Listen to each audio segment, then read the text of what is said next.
Ang panimula ng WBA featherweight title bout sa pagitan ng Tigre at Champion, sino ang unang aatake?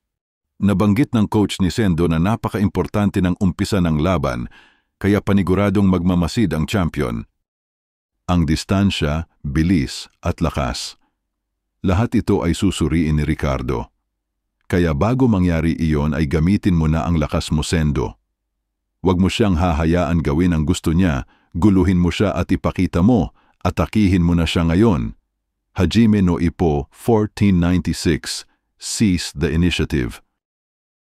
Pero habang papasulong si Sendo, isang mabilis na left jab ang gumulat sa kanya. Isang solidong jab ang ipinamalas ng Champion na paatras si Sendo sa impact. Isa pang solidong jab ang pinakawalan ni Ricardo, pero na-block ito ni Sendo. Hindi tumitigil ang Champion at pumoporma ulit itong magbato ng isa pa. At ang Champion pa nga ang unang umaatake. Nakatatlong kaliwang jab sa ganito, ngunit may napansin si Ricardo. Gumanti ng left uppercut si Sendo, pero sa pagkakataong ito, dumaplis sa guard ni Ricardo ang atake nito. Pinapaikot ni Sendo ang kaliwang braso niya, nagpapahiwatig na may kaliwa rin ako. Si Ricardo naman ang napaatras ngayon. Pero kahit ganon ang nangyari, kalmado lang ang Champion. Ganon pala ang plano mo, wika ni Sendo. Sa isip naman ng Champion ay hindi dapat maka-establish ng rhythm si Sendo dahil pagka nangyari iyon, mahihirapan siya sa laban. Matinding palitan ng suntok ang sumunod na nangyari sa gitna ng ring. Bakbakan agad kahit round 1 pa lang. Kahit may distansya ang dalawa sa gitna, nagkakasalubong ang mga nakakatakot na mga suntok sa bawat isa.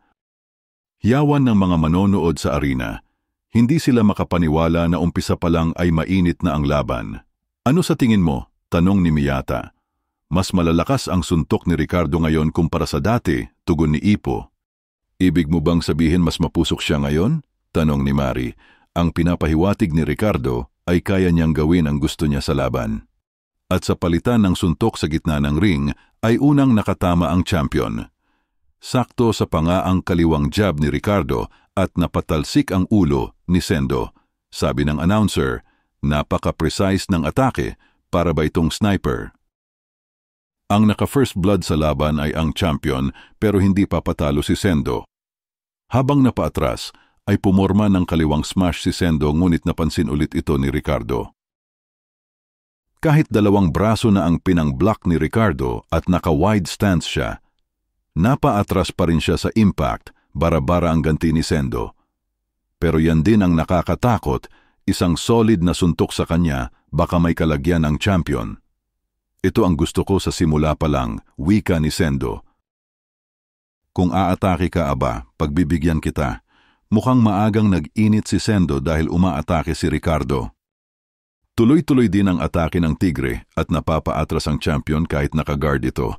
Sige ganyan nga, sigaw ng coach ni Sendo, huwag mo siyang titigilan hanggat nakikipagsabayan siya sayo.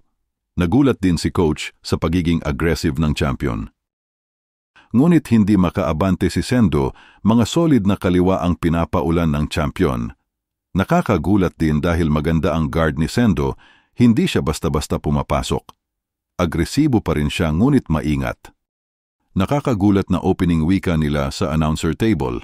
Mali ang prediction natin.